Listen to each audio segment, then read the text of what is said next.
نے یہ کہا تھا کہ اگر ہم سے قحط ہٹ جائے تو ہم ایمان لے آئیں گے، لیکن بعد میں جب وہ تکلیف دور ہو گئی تو وہ اپنی پرانی ڈگر پہ آ گئے۔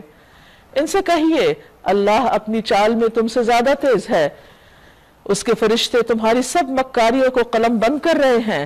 وہ اللہ ہی ہے جو تم کو خشکی اور تری میں چلاتا ہے۔ یہ زمین پہ انسان کا پاؤں سے چلنا یا انسان کی گاڑیوں کا چلنا یا جانوروں کا چلنا یا پھر سمندر میں کشتیوں کا چلنا، یہ سب اللہ سبحانہ وتعالی ہی کا ایک نظام ہے جس کو انسان جس سے فائدہ اٹھا رہے ہیں۔ اگر وہ ہمارے پاؤں کو ایک خاص طریقے پر نہ بناتا، ہمارے گھٹنے اور ہمارا جسم، تو ہم کیسے چل سکتے تھے؟ جیسے ایک درخت ہے تو وہ اپنی جگہ پہ جہاں کھڑا ہے ہمیشہ کے لیے وہیں کھڑا ہے جب تک اس کی زندگی، وہ وہاں سے چل کے کہیں ادھر ادھر نہیں جا سکتا۔ لیکن انسان کو اللہ تعالیٰ نے چلنے کی صلاحیت دی، اسی طرح پانی کے اندر ایسی صلاحیت رکھی کہ کشتی اس کے اوپر تیر سکے۔ تو یہ سب کچھ اللہ کی رحمت ہے۔